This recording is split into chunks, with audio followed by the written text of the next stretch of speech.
accordance with Article 5, Section 12 of the Charter of said city, will convene a workshop and a regular meeting on Tuesday, March the 2nd, 2010, at 5 p.m. and 6 p.m. in the Commission Chambers on the second floor of the Brownsville City Hall Federal Building, located at 1001 East Elizabeth Street, Brownsville, Cameron County, Texas. Workshop item A, presentation by Hispanic Active Relationships Project regarding the Military Community Covenant.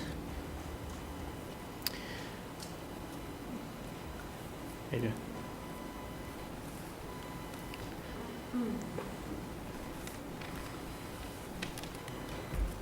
Yes. Welcome. Thank you. Good afternoon, Commissioners. Thank you very much, and thank you for attending. My name is Karen Anzac, and I work for the Hispanic Active Relationships Project. We're an organization under a federal grant providing healthy relationship education to residents in Cameron County. As we have been doing this, we have encountered a group of people that are in dire need of help, and these are our military families.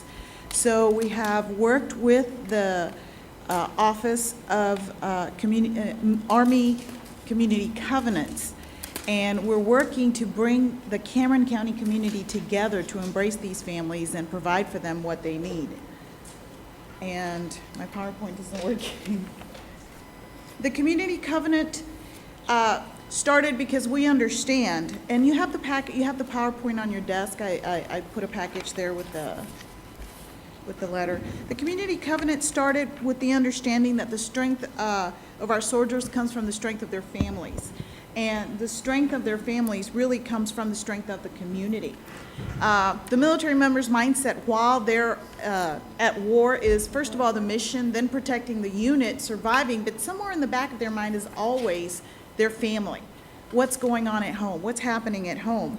But the family members also have their own concerns. The first concern is my family member who has been deployed alive? But then there's these very basic concerns, like how can I get the car fixed? Who's going to take care of the yard? Who's going to fix the plumbing in my house? Who's going to play baseball with the boys or the girls? Who's going to tutor our children? All these things that these families end up having to do single parent as opposed to as a family. We can't all go to fight, but we all can take a part in supporting these families. We have a debt to those who are serving, especially in Cameron County. 52% of the men and women serving are from the National Guard, and the National Guard was never meant to be deployed. So at this point in time, these men and women that are serving don't have the services that, let's say, the Navy or the Air Force have. The military members cannot solicit. The military cannot solicit. They cannot come and say, you know, this is what we need, can you help us? But as a community, we can get together and we can ask them what they need, and they can tell us so that we can provide it for them. This is what happens when an Apple doesn't talk to a PC. They just don't get along. It happens. So what we're doing is we're forming this community as a group. We're getting together and we're trying to figure out how we can support these families. This is not a brand new situation. This has been done nationwide, but this is the first time that it's being done the way Cameron County is doing it. And what we're doing is we're actually attaching services to what the Community Covenant is. Most of the time what happens is they have this wonderful celebration, this covenant signing celebration, and makes everybody look good, and then it's forgotten, and that's it. The Office of Community Covenants out of the Pentagon is really impressed with what we're doing, that they're sending the director of the Community Covenant, and they're sending a representative from the Chief of Chaplain's office in Washington, because we're putting services behind the covenant. We're looking for businesses, organizations, volunteers that are going to be a part of a resource guide that we can have for these families, connecting the families to the services, so that if these families call and they say, you know what, I have a problem, the plumbing is down in my house and I have a problem, what do I do? My husband is overseas, my wife is overseas, what can we do?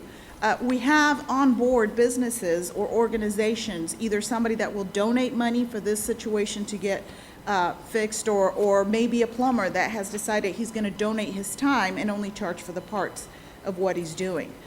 We have restaurants that have offered a discount for these families. We have tax services that have offered to offer a discount to help these families with any tax service, bookkeeping, whatever they need.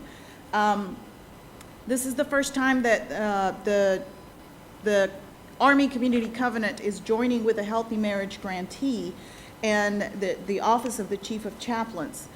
Some of the supporters for this mission for Cameron County so far, the honorary co-chairman for this is Congressman Solomon Ortiz. Representative Eddie Lucio III is also an honorary co-chair.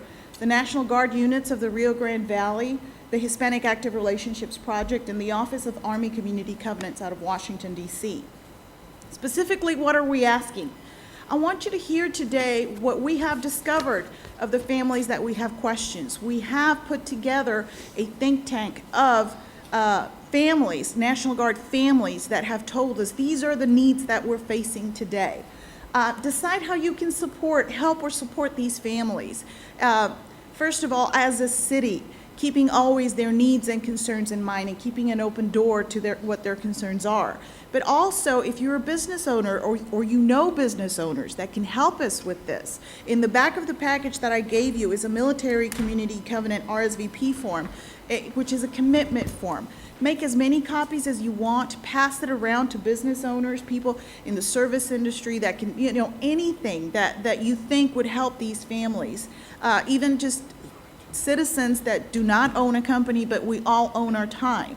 If somebody wants to volunteer their time to help these families, somebody that wants to cut their yard, if you could give this to them and have them fax it to the office so that on Saturday when we have the covenant signing ceremony, we can hand it to the military families and say, you know what, these are the families in Cameron County, especially in Brownsville, that are here to support you. Tell us what you believe that is reasonable to commit to. Join us for the celebration and covenant signing ceremony. We have delivered invitations to all the commissioners. This actual ceremony is going to be this Saturday at 10:30 in the morning. It's going to be at the Events Center, and it's going to be from 10:30 to 12. It's not going to be long. It's just the actual act of signing the covenant. And as appropriate, sign the covenant. Be available to provide what you can.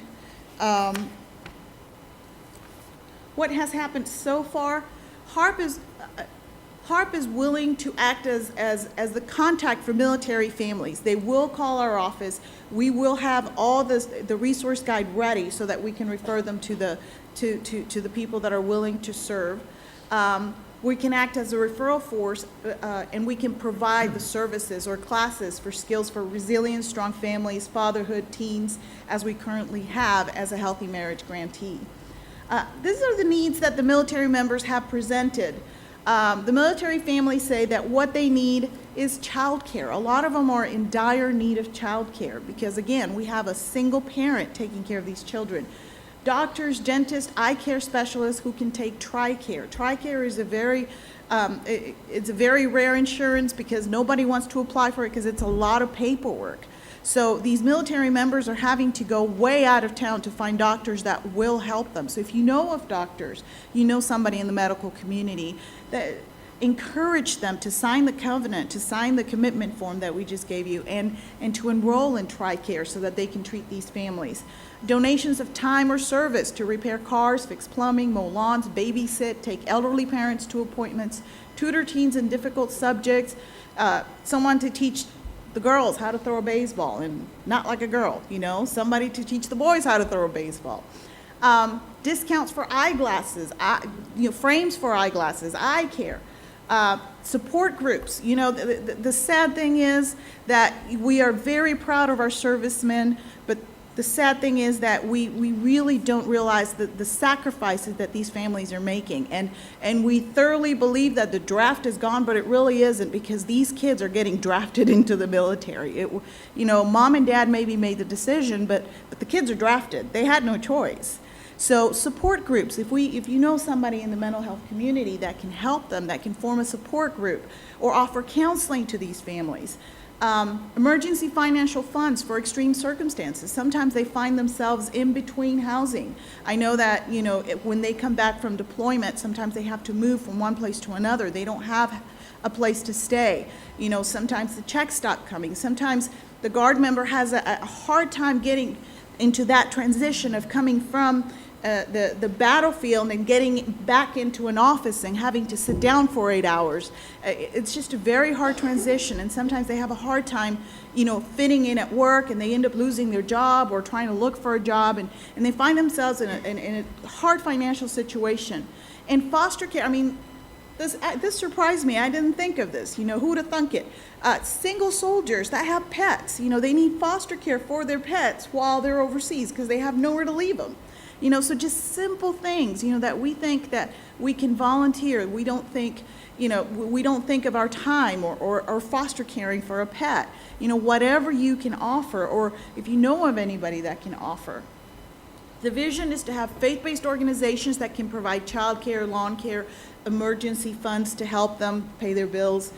Businesses that can provide free services, agencies that can provide experts for classes or provide in-house services. We already talked about the eye doctors, philanthropists that can create emergency funds and help them. County office can designate a person to be the military liaison, train somebody in the offices. Individuals that can volunteer, or the media to help families know that the services are available and how business and organization agencies and individuals can serve. Please help. Take a note of commitment that I pointed to you in the back of your package, and make copies, or call the office and we can bring copies to you. And fax or return those to the HARP office at your earliest convenience. And please don't forget the covenant signing ceremony. I really want a strong showing of Brownsville city officials showing that we're supporting these families and that we're there for them. Thank you very much for supporting these families and for supporting HARP in this effort to help them. Any questions that I can address?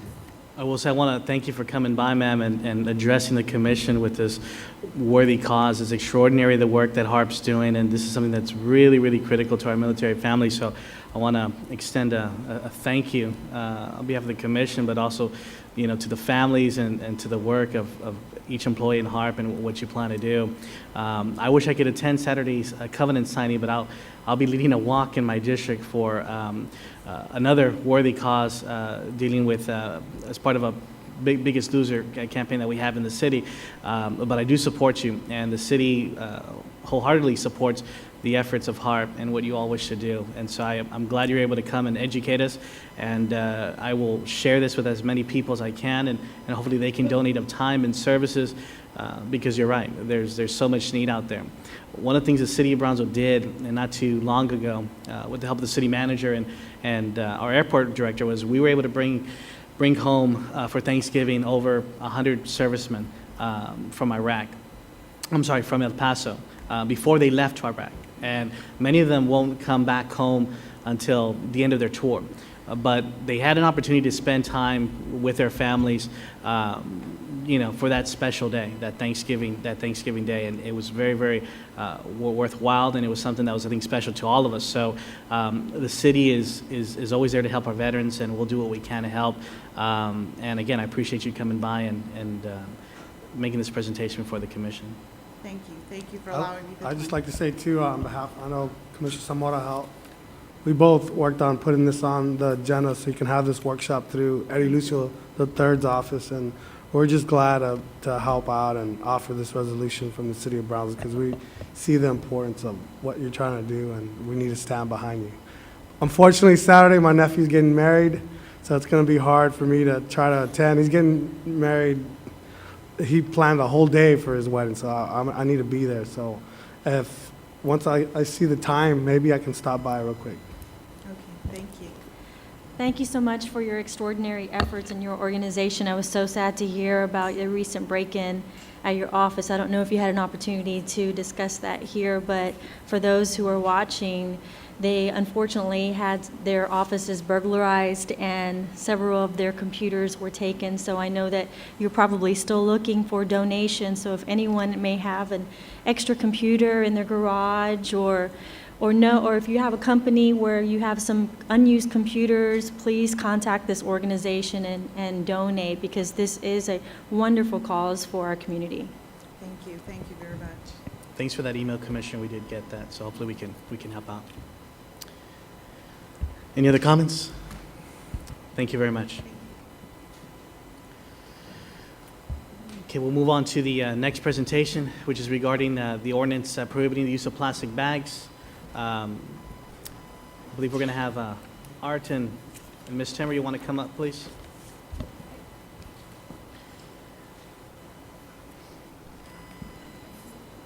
Honorable Commissioners. Good afternoon. As dictated by the ordinance, we're coming to report on the activities of the Environmental Advisory Committee. And we started to meet, we've met several times since January. We actually began preliminary in December, but the official committee was formed here a few weeks back. And we've got some activities. And Ms. Rose Timmer will actually present, but we'll be happy to answer any questions. Thanks, sir. Hi. Hello, everyone. Yeah.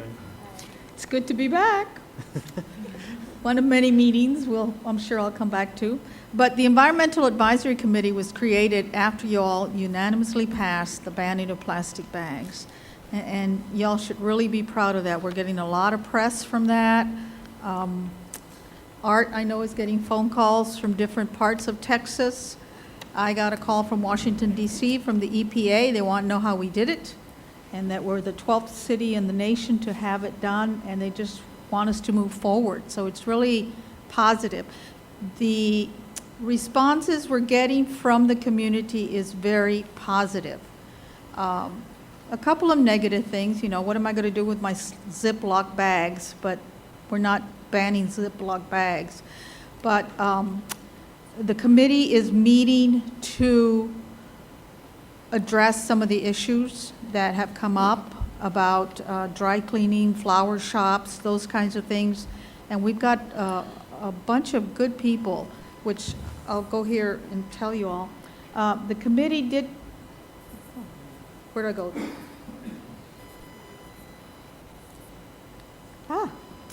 We did create the advisory committee now has 11 people on it. And you can see we have Walmart, we have the Brownsville Beautification Committee, A.V. Lopez Superstores has joined us, the mall, Veronica Baca Martinez from Sunrise Mall. They're very, very supportive. They are going through their corporate headquarters to support the city of Brownsville and what it's doing. They're kind of testing it for other malls that they own throughout the nation. And that's what we're finding, that people who have stores in Brownsville are saying, hey, if Brownsville can do it, let's test it, let's see what's going on with them. And we want to bring it to Oklahoma, we want to bring it to Arkansas, we want to bring it to Washington, D.C. Stripes, as I said, was there before. And then Jisoo Pack from Bolsas Christi, which is downtown, the downtown merchants people. So we're having a good committee there. We did come up with a mission statement. We are going to provide awareness and guidance of the plastic shopping bag ordinance to citizens, the business community, and the elected officials of Brownsville. We did have our first meeting with the business people yesterday. It was put on by the Chamber of Commerce. Angela Burton did a wonderful job of getting the publicity out and accommodating everybody. And we had people from the 77 flea market there, and they are very, very supportive. They want to change the plastic bags. They want to get rid of them. He spends a lot of time and money picking up the area where the 77 flea market is. So we're going to partner with him and do something special there, which I think it floored me and Art that he was there. He was so supportive. Everybody that was there was very supportive, to be very honest with you. The one thing that did come up in the meeting is the enforcement. And this is something that will come up in 2011, and it's going to be the Public Health Department's responsibility, but it's also going to be this commission's responsibility to support that department in enforcing our litter laws and what has to be done to continue with banning plastic bags. We hope that we have addressed all the issues by September, by October, and we might not have to worry about enforcing because everybody will do what they're supposed to do. That's our pie in the sky dream, but we might do it. We do have a couple of timelines for everybody. We're going to be coming back here again April the 20th, July the 20th, October, and then the last quarter to be determined depending on what kind of ideas we have for what's going on with the plastic bag ban. So we do have a workshop every week, Wednesdays, 9:30 at the City Plaza. Everybody's welcome to join us. We've gone pretty far in our timeline and what we're going to do, what our goals are. And I think everybody has a copy of this, of what's going on in there. I know you all have to get to your meeting. But we want to continue with the commission workshop and updates. We want to continue with the advisory committee meetings. I know Commissioner Camarillo tries to attend as many as he can, but he's got to work too. But anyway, we're all there. And we're hoping to do big things, big positive things. We've got some tremendous support from the big stores and the little stores. You know, Lopez being on our committee is wonderful. The 77 flea market again, the downtown people. So it's very positive. The only thing is, I said, is the enforcing of it. We're going to develop a survey. We are currently taking some surveys or silent surveys at the mall, downtown, a Stripes store, H-E-B and Walmart, where we're counting people that come into the store and counting how many people go out with a reusable bag. And since we started the survey, I think we started with 1% and we're up to 3% in the weeks that followed. So it's coming along. It's going pretty good. And we hope to get pretty high up there with that. So the other thing we're going to try to do is that's the monitoring, the compliance of the shopping bag ordinance. That's something that needs to be discussed in detail, and Art needs to handle that somehow. But we'll get it done. Do y'all have any questions? Charlie, any questions? Commissioners. I think you're continuing to do a wonderful job. Thank you. My kids are reminding me about my reusable bags. Good. I think you should, maybe you are already, take a seminar to each of the schools throughout this time frame, because I think kids remind us more than we remember. And what are the negatives, just out of curiosity? What's the biggest negative that the negatives do discuss? People want to know how we're going to enforce it. And the other negative is they want it across the board for everybody. They do not want us to say that only H-E-B and Walmart are going to ban plastic bags. They would like for us to do it across the board. Restaurants, gas stations, you know, you go to the hospital came to our meeting yesterday, because when you go to the hospital for a day surgery, you get a plastic bag. That's true. And they pointedly asked, they said, we are not a point of sale. So they're not. So they are outside of the ordinance. But if we start making, I'm not saying we're making exceptions for them, but I really think we need to look at that if we're going to get rid of plastic bags, we need to get rid of plastic bags and not make an exception. But that's something that the committee gets into quite a lot. I think Art probably feels a little bit different. I know I would get rid of everything right now, but you know, the dry cleaning bags, That's true. flower sleeves, umbrella sleeves, those kinds of things are still probably going to have to be in a plastic. Although Mr. Kennedy has a dry cleaning bag that you carry with you and you bring it to your dry cleaner. It's like a suit bag. The people from, who was that gentleman? Mr. Kavanaugh from there's a Cavender's Western Wear store in Brownsville. He brought up the point that he when he sells a suit, a Western suit, he puts it in a plastic bag. He has 40 stores all over the nation, and they are looking at Brownsville to see what they can change, and then they're going, if it works, they're going to implement it nationwide. So he's a test for them on how they're going to change what they do with plastic, and then hopefully go nationwide with that. He was very enthusiastic. He wants to get very involved in this. Because, of course, it's his store. It'll be his store, the first of its kind, for that kind of store to do that. Mhm. Yes. What about small businesses? Because I do hear quite a few concerns from the small business owners, to-go orders, restaurants. How are you handling those questions, and how are we helping to accommodate some of them? You mean the small business, like the lady who sells tamales on Christmas? No, I'm talking like locally owned businesses. Any restaurants that does to-go. We have so many locally owned businesses. Right. That's very true. But I can't tell you that if they don't, we have done surveys at different parts of the community. The Chamber did their own survey with Chamber members, and 86% of the Chamber people that responded said, great, we want to get rid of plastic bags, but how can I do it? How is it going to affect my bottom line? And that's what's coming up. How are we going to do this? The small, I guess they haven't come forward to us, or I don't know, to Art, have they? Well, Rose, well, if I may, and I know we talked about this at last week's meeting, but, and I know, Art, we've had, extensive conversations after meeting with some other folks, separate from our weekly meeting. We don't know yet, Commissioner. Again, the group has officially met about 4 or 5 times, and prior to that, we were meeting outside of that, just on our own to kind of gauge how we would go about everything that we're doing.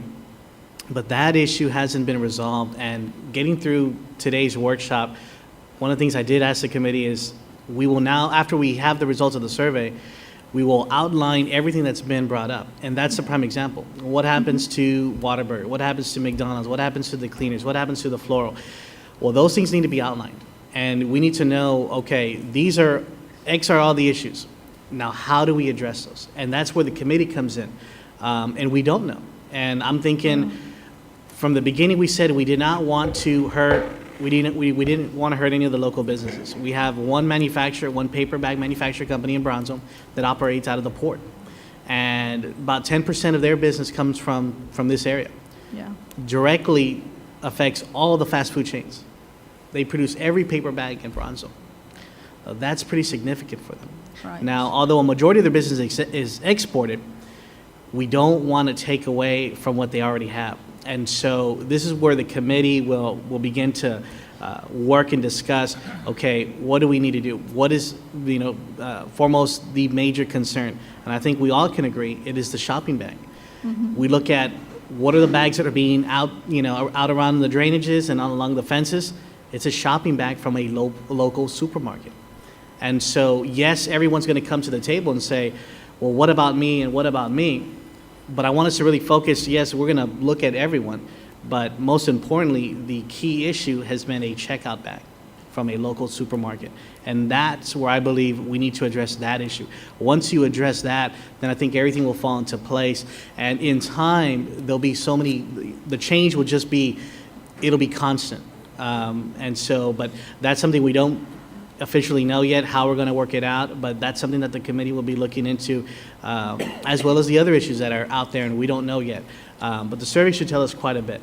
And I think that's something that we'll be tackling, and hopefully at the next workshop, we'll kind of have some sense of idea of what direction we'll be taking. Well, I'm just concerned, Commissioner. Small businesses, they're the heart of this community. Many of them work 60-plus hours a day that don't have time to participate in surveys and attend chamber functions. In fact, they're not even members of the chamber.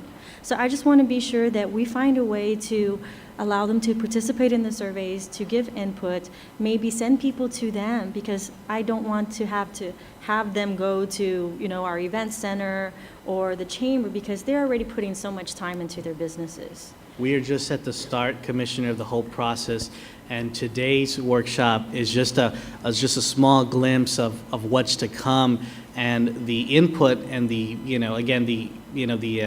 outreach that we wish to get from the small business community. Like I said, we have downtown. Of course, we have the larger retailers and some of the smaller ones. But you're right, small business is important, and they are impacted, and we want to make sure that they too come and participate. And as Ms. Timmer said, they're all invited. And so we'll do what we can to go out and go hit those segments of the population that need to be targeted to get their feedback as well. Thank you, appreciate it. I think we did advertise the chamber, and of course, we all have extensive email lists. I don't know that some of these small businesses would, I really don't, but it's been in the newspaper a lot. I want to say most of the population of Brownsville is aware of the fact that it's coming.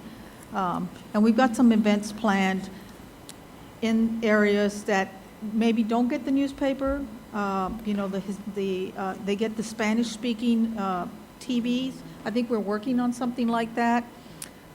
So we hope to reach all of them.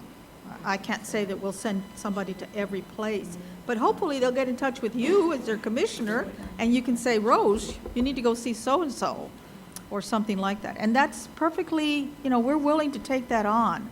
What about those companies that sell to the small businesses, like Cisco? I know they sell plastic bags to the small businesses. Are we contacting them? Because I know they sell in bulk for their You mean to-go like orders. Sam's that has the Sam's, T-shirt boxes? Cisco. No. No. We're not dealing with the manufacturers or the sellers of the bags. Because there is an alternative. They can sell a reusable bag. For to-go orders? Hmm? For a restaurant and to-go orders, it just doesn't seem feasible to me. A majority of companies, Yeah. a majority of companies right now are using Looking. reusable plastic bags. For example, Walmart. Every one of the, if I'm not mistaken, their bags are reusable, and it has a recycled sign on each of the plastic bags. And, again, that's a good point, Commissioner, that obviously we'll address soon to kind of maybe bring them to the table and discuss this with them. But they do produce reusable bags, and like I said, that is the alternative, and which is something that's allowed within the ordinance. I don't know what we did before with, like Chili's. When you have it to go, you get a styrofoam container and then they put it in a plastic bag. I don't know what we did before we had plastic bags. Paper bag. Use a paper bag. Okay. So, styrofoam's another thing. So we have to look at all of that. That affects everybody. A reusable bag for your restaurant food, maybe not, but you don't have to have a plastic bag for it either.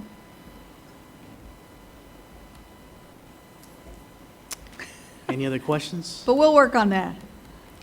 Well, thank you, You're Rose. welcome. Appreciate it. Art, appreciate all your work. Thank you very much. Okay, we'll be back. Thank you, guys.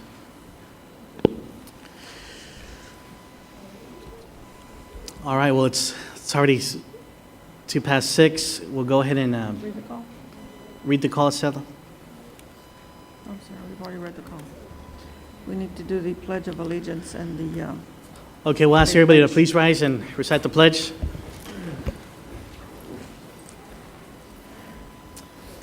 I pledge allegiance to the flag of the United States of America and to the republic for which it stands, one nation, under God, one, and justice for all. Honor the Texas flag, pledge allegiance to the Texas, one state, under God, one and indivisible.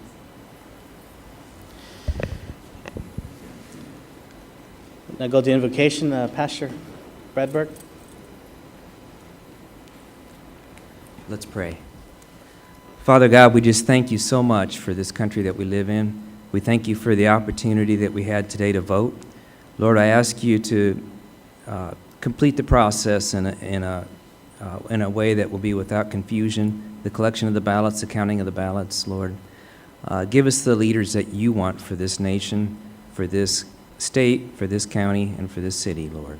And Lord, for this meeting tonight, I ask you to give divine direction to each of the leaders that are here. Give them your ideas as they look at the issues at hand. Help them to discuss the issues in a way that will be respectful of everybody involved. In the name of Jesus Christ, amen. Amen.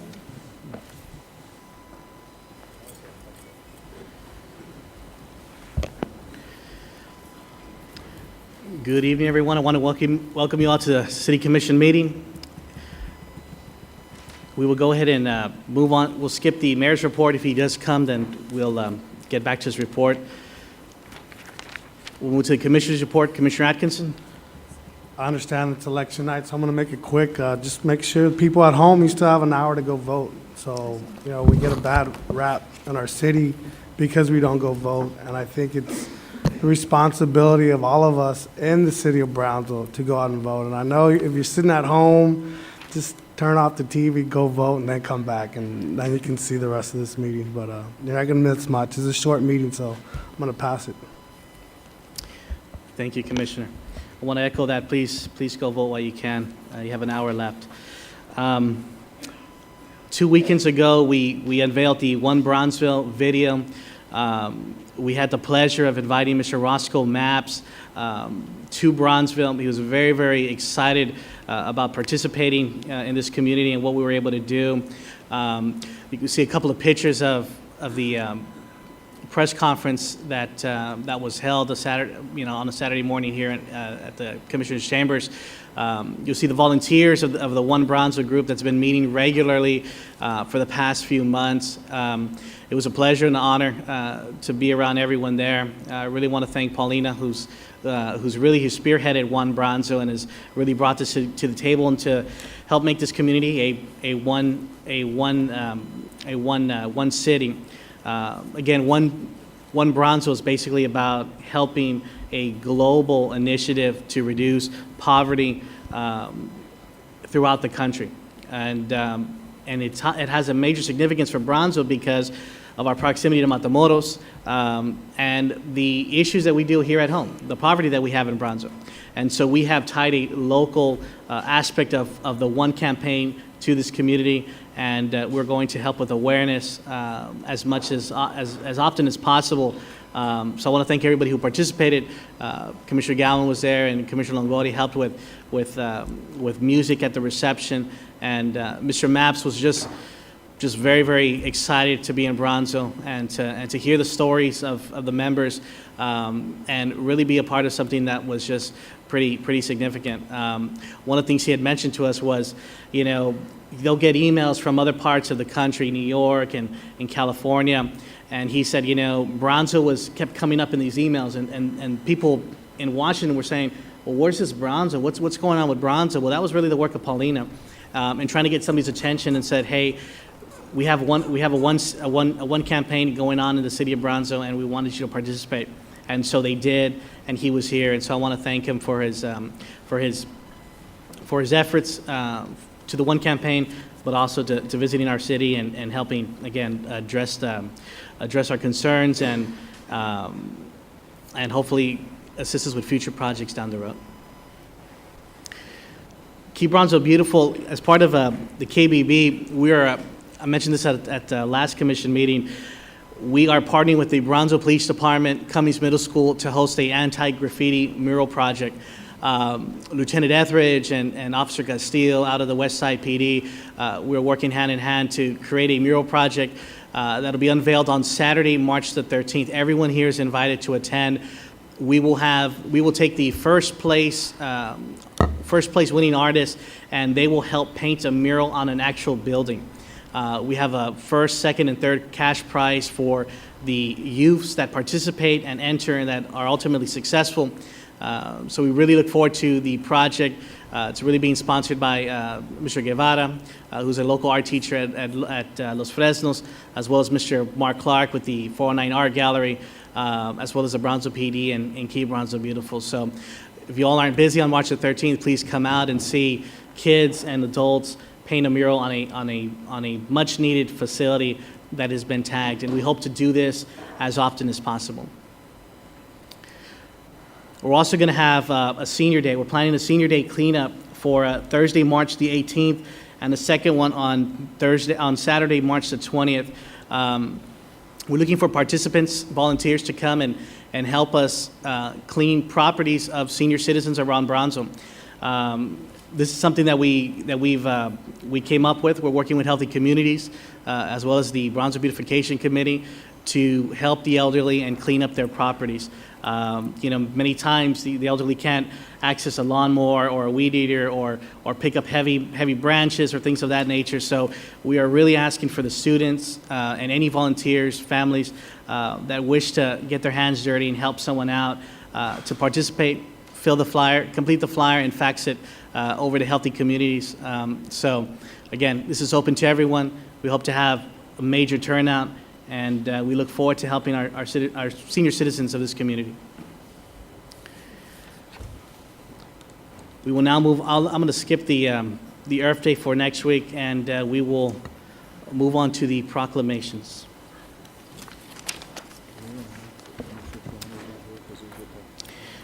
Before I go to the proclamations, I wanted to make one more announcement. This Saturday, March 6th at 9 a.m., I will lead a walk and a bike ride with Commissioner Gowan and anyone interested at the Monte Bella Bike Trail Park located along Alton Glore and 281. This is part of the Biggest Loser campaign. And so I want to express the need for people to come out, exercise, come walk with me, ride your bike, or come jog, and really get moving. It's very, very important that we all look at our health very, very closely and do as much as possible to eat right, but exercise. We can never walk enough. We walk every day. Sometimes we're sitting down at our desk most of the time. So Saturday is a perfect time to get moving. And so I encourage you all to join us. I look forward to it. It should be a blast. I want to thank 4A and Jason Hills for being the sponsor of the event. And I also want to ask, and I want to make a plea to the males in the community to come and participate in the fitness events that are happening during the week. It was brought to my attention by Commissioner Gowan that many of these events are attended by females.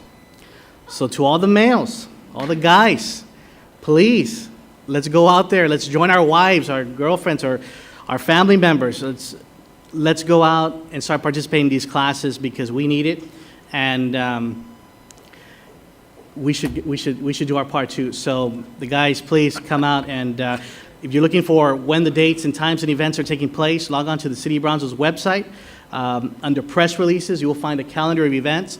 So I encourage you all to log on and be a part of the fun. And I also want to acknowledge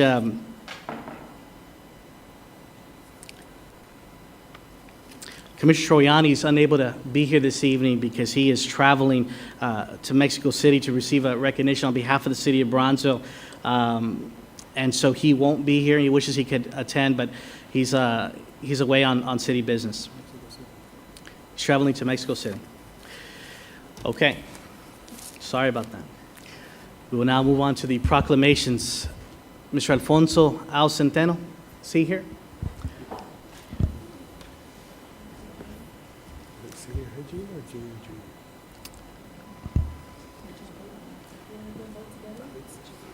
I'm sorry, and also I'd like to ask Mr. Al Centeno Jr. to please come up.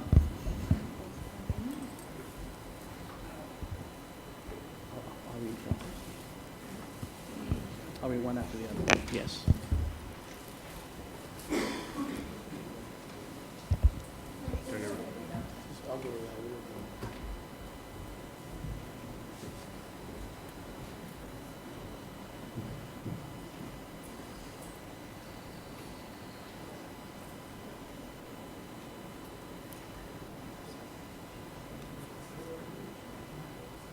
They're identical.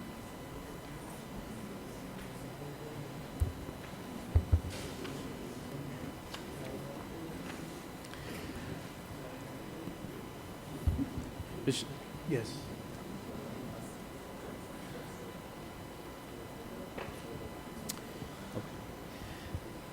Could we have the representative from Congressman Ortiz's office and Eddie Lucio III's office, or Junior, Eddie Lucio Jr., to please come up, and Senator? There we go.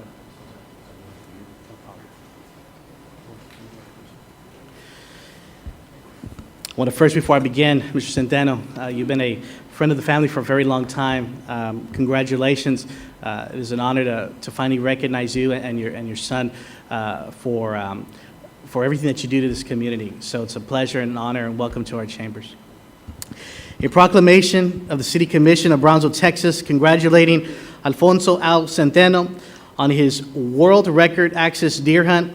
Whereas Alfonso Al Centeno is an avid hunter and outdoorsman, a Vietnam veteran, and community activist. And whereas in March of 2009, Alfonso Al Centeno and his son Al Jr. were hunting exotic animals in Bandera County, Texas. Whereas Alfonso Al Centeno bagged an axis deer that weighed 240 pounds, scored 145 eighth percent by Safari Club International Standards, and earned an SCI gold medal. Whereas on April 19, 2009, Alfonso Al Centeno received a certificate of recognition from Records of Exotics located in Ingram, Texas, and his record-setting axis deer will be recognized in a Records of Exotics record book to be published in September of 2010. Now, therefore, we, the members of the City Commission of the City of Brownsville, Texas, by virtue of the authority vested by the charter of said city, and on behalf of all our citizens, do congratulate Alfonso Al Centeno on his record-setting harvest of an exotic axis deer. Done on this second day of March 2010, signed by our mayor, Pat Humala Jr., and the rest of the City Commission. Congratulations, Mr. Centeno.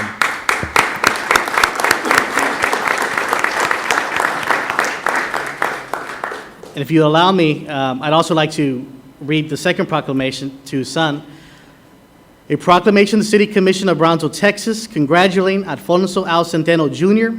on his world record axis deer hunt. Whereas Alfonso Al Centeno Jr. is an avid hunter and outdoorsman, and whereas in March of 2009, Alfonso Al Centeno Jr. and his father Al were hunting exotic animals in Bandera County, Texas, and whereas Alfonso Al Centeno Jr. bagged an axis deer that weighed 240 pounds and scored 145 by the Safari Club International Standards and earned an SCI gold medal. And whereas on April 19, 2009, Alfonso Al Centeno Jr. received a certificate of recognition from Records of Exotics located in Ingram, Texas, and his record-setting axis deer will be recognized in a Records of Exotics record book to be published in September of 2010. Now, therefore, we, the members of the City Commission of the City of Brownsville, Texas, by virtue of the authority vested by the charter of said city, and on behalf of all citizens of Brownsville, do congratulate Alfonso Al Centeno Jr. on his record-setting harvest of an exotic axis deer. Done on this second day of March 2010, signed by the Mayor, Pat Humala Jr., and the rest of the City Commission. Congratulations.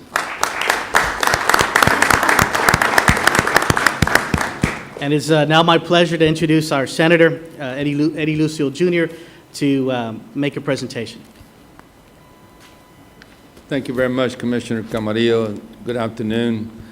Honorable members of the City Commission, ladies and gentlemen, I'm honored to have an opportunity to join with the City of Brownsville, as wonderful citizens of our great community, in honoring two of our great citizens.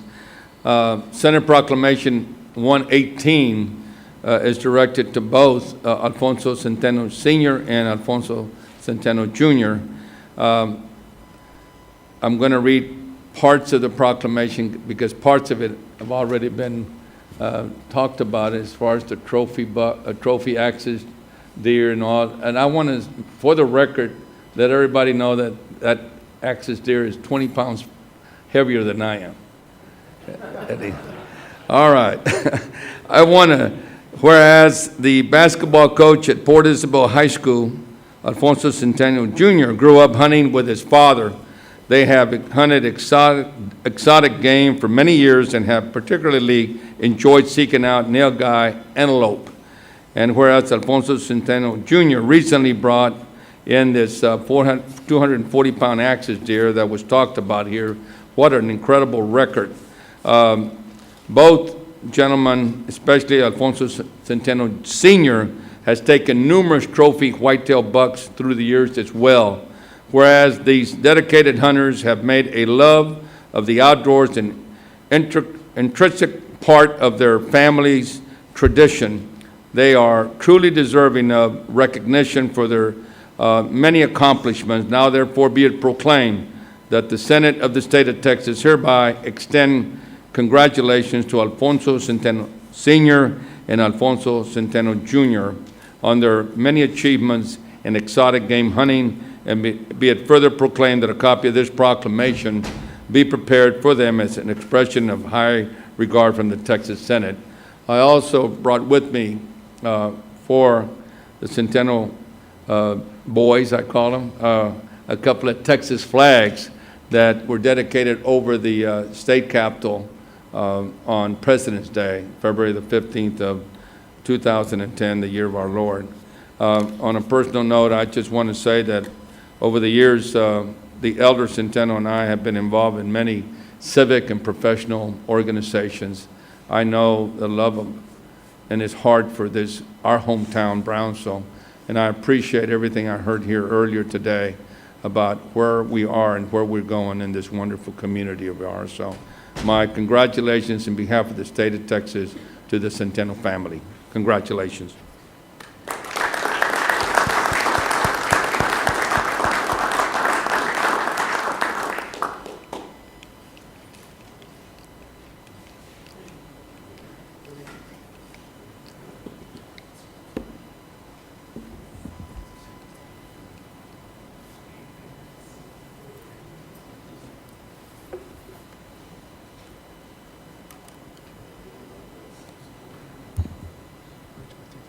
No problem.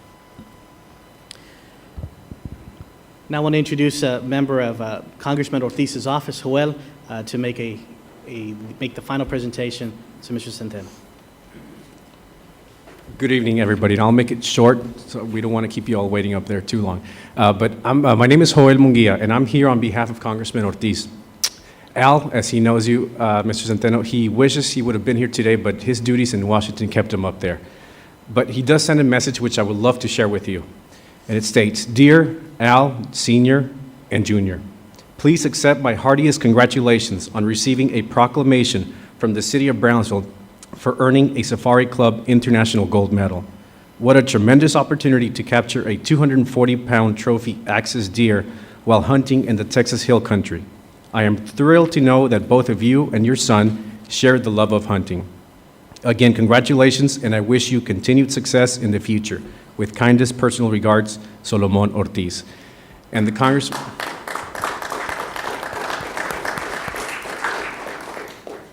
Congressman also flew a flag of the United States of America over the U.S. Capitol in honor of Mr. Centeno, Sr. and Jr.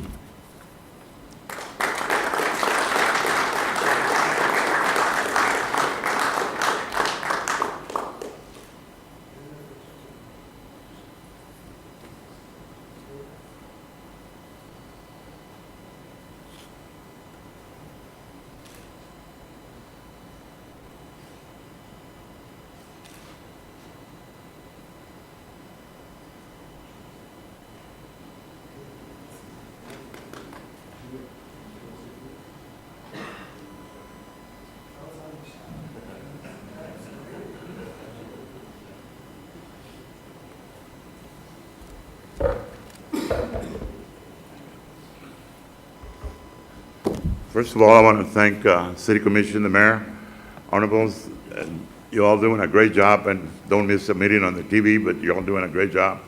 Senator Lucio and I have been long friends for years, Camarillo. City Manager, I've known him for years, and I've done a lot of work for Brownsville. The thing is that this thing, we were in every newspaper throughout the United States, and here's some copies, and then we are in the World Magazine for the world record, which it'll be another 20 or 30 years before they break it. That's what they told us. We have a gold medal on this one in here. And then also we're going to be in this Texas magazine this year. This is the Texas Magazine for Hunters, and also the Remington Rifle Association or Company and the Lipo Loose Scopes. Also, we're going to be in that throughout the United States. I have gotten calls from all over the United States about this picture, there's newspapers, and there's a bunch of newspapers from Boston and everything else. So it makes city of Brownsville that all over the United States that we're here in Brownsville and know they're in Texas. Thank you, everybody.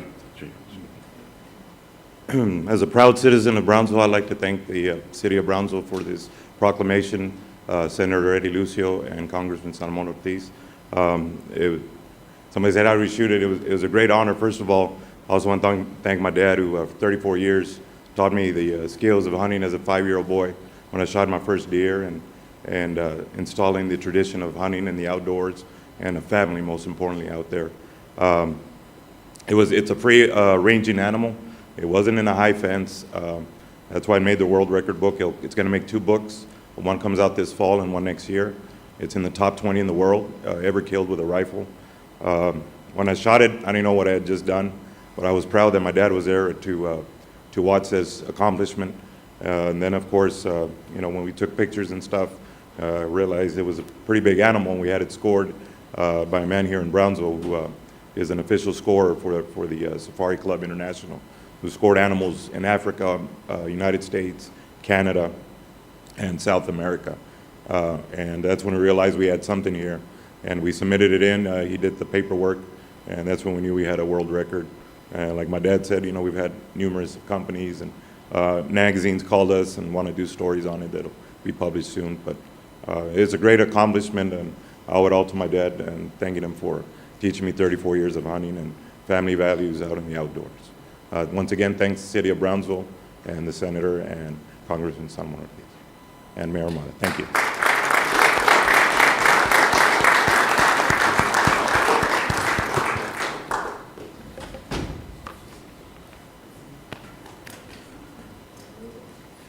No, yes, we have the aviation.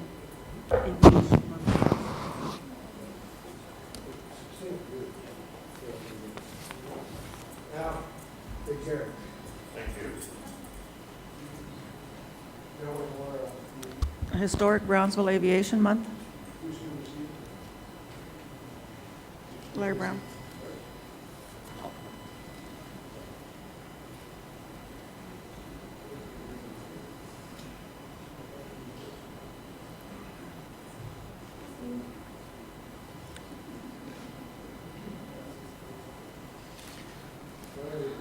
A proclamation of the City Commission of Brownsville, Texas, declaring March 2010 Historic Brownsville Aviation Month in our city. Whereas on March 9th, 1929, at 1:34 p.m., Charles Lindbergh, Amelia Earhart, and Captain Ira Aker, and 15 to 20,000 citizens of Brownsville were present at the grand opening of the Brownsville Airport. And whereas aviation has in the past, is at the present, and will in the future play a vital role in serving the transportation needs of this area. And whereas the Brownsville South Padre Island International Airport has 81 years of unique aviation history. And whereas those persons and companies of the past and present that supported and do support Brownsville aviation in its many forms are hereby officially thanked for their efforts. And whereas our children and their children of the future are hereby encouraged to do what it takes to continue Brownsville aviation into the future by adopting the strategy of Fly Brownsville. And now, therefore, we, the members of the City Commission of the City of Brownsville, Texas, by virtue of the authority vested by the Charter of said city, do hereby declare March 2010 as Historic Brownsville Aviation Month, and further urge all our citizens to become aware of the importance of aviation in our city and remember to fly Brownsville. Done this second day of March 2010, signed by Mayor Pat Ahumada and City Commissioners.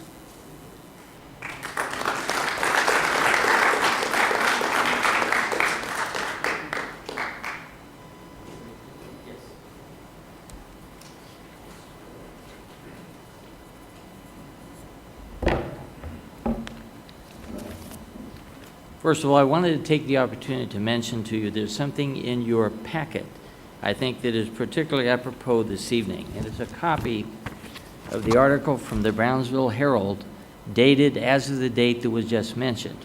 It mentions the fact that Amelia Earhart, Charles Lindbergh, a number of other dignitaries, and 15,000 citizens of Brownsville were present for the dedication of the airport in 1929. This proclamation starts a whole series of activities that happen throughout the month of March. Some illustrations for you, okay? Next Monday, at the same time that it was dedicated back in 1929, we'll dedicate the 81st anniversary of the airport at the terminal, just a brief ceremony. On Wednesday and Thursday, you will begin to see aircraft flying over top of the community, which you don't normally see, such as an F-18, a C-130, et cetera, et cetera, et cetera, all in preparation for an air show, the Air Fiesta Air Show, which is illustrated here, that actually takes place a combination of Friday with an evening air show plus Saturday and Sunday. We will have a stage set up in front of the audience on Saturday morning, right after we've done a groundbreaking for the new hangar, 20,000 square foot hangar, which is starting construction literally as we speak. In addition to that, we will have on the stage dignitaries such as yourselves, okay, to commemorate the fact that this is the 81st anniversary of aviation and aviation first in this community. After that begins the air show, and there will also be a repeat of the air show on Monday or Sunday. In addition to that, we are scheduled to have on the 17th a series of groundbreaking events for 2 more new facilities at the airport which are starting construction. That's a replacement agricultural facility as well as a new shop. And also we're offering tours to the public of various different improvements that are going on at your community's airport. These will also be attended by both of the airlines presently servicing Brownsville, as well as potential other airlines that may be interested. And a whole series of activities will take place throughout the month of March. We would encourage you to participate and come to those events and encourage the general public to do the same. I'll be happy to address any questions. Thank you all. Thank you.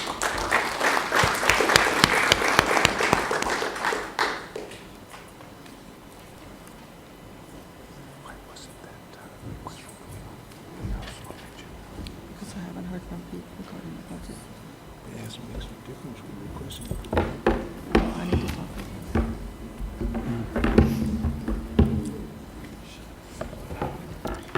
Item number 4, Employee of the Month. Mayor, members of the commission, please help me welcome our Employee of the Month for March, Roy Reyes. Roy is our forester for the city, and he is the 3rd forester the city has ever had. And he is the first that is homegrown, starting his career with the Building Inspections Department 6 years ago. He has been our forester for the last 2 years. Had the ability to work with our prior foresters for the time that they were here, and learned a lot from them, and identified the love that he had was to eventually become our forester, receive the training, and eventually did so. As Roy works very closely with our Public Works Department, our Greens Division, and as you know, within our Greens Division, we have tree spades that are able to relocate and plant trees throughout the city, and accept donations, et cetera, and just create our own tree farm, if you may say, that allows us to save a lot of trees, relocate trees. One of the examples is that he has helped relocate 169 trees to the sports park. He also coordinates a lot of training with the city and PUB in relation to proper pruning and how to groom trees, et cetera, and tree lines and things like that. He also works very closely with a lot of our committees, for example, the Beautification Committee, and gets a lot of the input, et cetera, from them to be able to handle the everyday responsibilities that the Beautification Committee has, and assist him with his expertise in relation to landscaping, et cetera, tree locations. And he's done a fantastic job. We're very proud of him. We're proud of the fact that he worked with us prior to becoming our forester. We had turnover with the other foresters we had in the city, and we feel that he's going to be here with us for a long time. Or otherwise, we wouldn't have given him this recognition. As Employee of the Month, Roy becomes eligible for the Employee of the Year at our banquet. And he gets a day off, and Mr. Gomez will take him to dinner. So congratulations, Roy. Congratulations. And here's his plaque. In recognition of outstanding services to the city of Brownsville, he receives the Employee of the Month for 2010. Well, I need to, he works a lot outside, so he's going to be one that needs this cap. Right? Here you go. And the traditional pin. And Roy's an awesome speaker, by the way. He does do a lot of presentations to our school kids, et cetera. So he'll do well in giving you a brief presentation. Thanks. Thanks. He's just put me on the spot here. Well, good evening. I'd like to thank the Mayor, Mala, and the City Commission and Mr. Kabler for this honor. As much as I love my job as a city forester, I have to admit I would like to be able to fulfill all my duties if it weren't for all the support of and cooperation of the city departments, other city departments. I would like to thank Public Works, the City Landfill, and the Greens Division Department, Mr. Santana Torres and Mr. Navarro, Mr. Graybill, but especially their staff, for their help and hard work. I would also like to thank the members of the Brownsville Beautification, Paul Johnson, Salvador Alami, the Texas Forest Service, for their great support, and they have given me. Items that I would like to accomplish this coming year, would like to bring down to the valley, hoping I can get some support on this, is to host the Rio Grande Valley Tree Conference this coming January. I'm also working on starting a tree survey. I'd like to get together with a UTB, TSC, to establish a campus tree advisory committee to become a Tree Campus USA. And also would like to look around the city, and if you all know any, is looking for large trees to become I'm trying to do is put a register trees on the Texas Big Tree Registry for large trees recognized throughout the county. Last but not least, I would like to thank my directors, Mr. Gomez and Mr. Garza, for their support and understanding of all my duties as city forester. Thank you, Roy. Congratulations. It is an honor to be chosen as Employee of the Month, and there's reasons for it. Yeah. Including the dedication to the city, we appreciate it. We know it's a team effort also, and you make us shine and you make us proud. I thank the city manager for doing this every month. Thank you all for your support. I mean, as I talked to our state forester, he said that Brownsville's working with other cities throughout the valley, that Brownsville has the most support for the forestry program, and which is an honor for me, having you all to back me up, the Brownsville Beautification Committee, and our city manager, as far as, supporting me with this. So thank you very much. Thank you, Thank you, Roy. Appreciate it. Any commissioners want to say something? The only big tree that I've seen lately is the one at Amazonia. When you go there, there's a Yeah, I've been huge out there. tree That's a cypress tree. I'm impressed with it. Yes, it's beautiful. I've got that on my screensaver on my computer. On my It's computer. a nice looking tree. Thank you. Anybody else want to say something? I just will say that, Roy, you are instrumental to the beautification committee. You're always there. He always gives his monthly report. There's so much going on, so many things that he has to do. So we really do appreciate what you do for the city of Brownsville, and most importantly to the committee. And I appreciate your efforts in the Tree City USA grant, which is lengthy and extensive, and we appreciate all that information when it came down to the Governor's Community Achievement Award. Your work is extraordinary, and again, your efforts are huge. So thank you so much for all that you do. Thank you. Thank you very much. Thank you, Roy. Anybody else want to make a comment? Thank you. Item 5, consent agenda items. Item 5, consent agenda items A through D. Okay, we have a motion by Commissioner Camarillo, second by Commissioner Atkinson. Any discussion? All in favor? Aye. All opposed? Motion carries. Item 6. Item 6, consideration and action to appoint members to the Brownsville Convention and Visitors Bureau. Mayor, we had a couple of people that resigned. One was an appointment that I made, David Betancourt, but I'd like to replace him with Maricela Cortez. She's the director of the Historic Brownsville Museum. That's an excellent choice. I'll second that. We have a motion and a second for Maricela Cortez. Any discussion? All in favor? Aye. All opposed, motion carries. Is there any other appointments, sir? Yes, I'd like to make a motion to appoint Rosie Galarza to the Rosie? CPP. Rosie Galarza. She's in Second. Public Relations and Marketing. Okay. We have Rose Galassa, and we have a second by Commissioner Atkinson. Any discussion? All in favor? Aye. Aye. Motion passes. Do we have any other appointments? That's it? Okay. Item 7. Item 7, public hearing and action on first reading of ordinance number 2010-1523 to amend Chapter 94, Article 4 of the Brownsville City Code by adding Section 94-125 to establish a hotel operation fee providing for the collection of same, setting penalties for failure to pay same, and dealing with related matters. Commissioners, we have to collect hotel motel tax from each motel, hotel in town, and occasionally we do have to chase after the management of the hotel to get the tax money in. And the purpose of this ordinance would be so that we would know who the owner and operators of each hotel in the city of Brownsville is, so that we would know who to go after if we had to take steps to collect the hotel motel tax. It's a one-time registration, so that the owners and operators of motel don't have to register every year. They register once, and then if there's a change, then the new owner or operator would have to come in and register. And it should be fairly painless for the operators, and would give us information we need in those cases where we have to pursue some remedies to collect hotel motel tax. How much time are you giving them to comply with this ordinance? Because Till- I'm sure word needs to get out. Yeah, no, till July 1st. July 1st. Yeah. So you'll be notified, you'll do some kind of notification? Yeah, I'll work with the city secretary. We'll get the word out. Okay. May I have a question? Mr. Shozy, wouldn't this information have been gathered when the hotel opened, when they got their certificate of occupancy? It could have been, but I'm not sure that it always is. And this is a way of making sure we have it in the city secretary's office.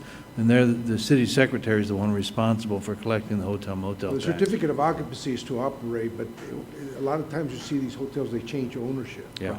To track down the current owner can be difficult. I understand where he's coming from, because these are companies usually. Yeah. They're companies, they're not persons. And sometimes the company's sold along with the hotel, or just a hotel. And that's a good point. I thought, well, maybe there was, maybe there was a bottleneck at one point in our system when people come get a CO or come get a permit, and well, what information do we request, and do we document that, and do we keep that and store that information? But you make a good point. But this is a public hearing. Is anybody here from the hotel industry opposing this? There's nobody here from the hotel industry? Well, there's no opposition. Okay. Motion to close. Can we close Second. the public hearing? We have a motion to close by Commissioner Atkinson. Second. By Commissioner Zamora. Any further discussion? All in favor? Aye. All opposed, motion carries. This is an action item. Can I have a motion? Move to approve. Motion to approve by Commissioner Atkinson. Can I have a second? Second. Second by Commissioner Melissa. Any discussion? All in favor? Aye. All opposed, motion carries. Thank you. John, Thank I you. think it's a good idea. Item 8, We don't have any public comments. are you sure? Are you sure? Positive. Oh, wow. 9, item 9. Item 9, please. Item 9, consideration and action to adopt resolution number 2010-018 in support of the Military Community Covenant Project sponsored by the Hispanic Active Relationships Program. Move to approve. We have a motion to approve, and we have a second. Any discussion from this item? All in favor? Aye. All opposed, motion carries. It was motioned by Commissioner Atkinson, second by Commissioner Gowan. Item 10. Item 10, consideration and action on resolution number 2010-017 in supporting creation of affordable housing in the Fruitdale neighborhood at Highway 48 and Fruitdale Road, and establishing a community revitalization plan for the area, including one development known as Champion Homes at Rio Bravo, effective February 2010. Good evening, Mayor, Commissioners. RC Residential Holdings, their intent is to apply for tax credits this coming year. To this resolution, is required for them to submit their application. Okay, any discussion? Can you go into it a little bit more? What are you trying to do? Yes, sir. Every year, the Texas Department of Housing and Community Affairs sets a criteria and deadlines for developers to submit applications to them for tax credits that they have. And part of the application requirements is this resolution that makes, it's just letting the city of Brownsville is aware that they're applying for these credits. As you remember, last city commission meeting, the housing authority is also applying for credits. And now this developer is also applying for a different site for credits. Who's the developer? Residential Holdings, Odyssey Residential Holdings Incorporated. They're out of a Dallas firm. But isn't that the firm that was having a lot of legal problems, or? I'm not sure, sir. They also had some problems at the housing authority? I'm not aware, but the principal. Is this Bill Fisher? This is Bill Fisher, yes, sir. What will happen if we table this? No, if you want to table, I mean, Huh? nothing, if you want to table this for a second meeting, or do you want to deny the resolution? Tabling, would I just. would like to learn more about it, because I know there were some problems over there, and if it's going to affect the city some way, I'd like to know about it. With That's- another development? Yeah. So, I mean, let's just find out if that's okay with you. I'll second that. Okay, we have a motion and a second to table it. We're not saying no, we just, let's give us, Just some more research. get some information, okay? So would you like a presentation from him? Yeah, or- that'd be great. Okay. All in favor of the table? Aye. All Aye. opposed, motion carries. Thank you. Next item? Thank you, That's the Commissioner. last item. Move to adjourn? Oh, that's Second. it? Okay, we have a motion and a second. All in favor? Aye. All opposed, motion carries. Hey, this is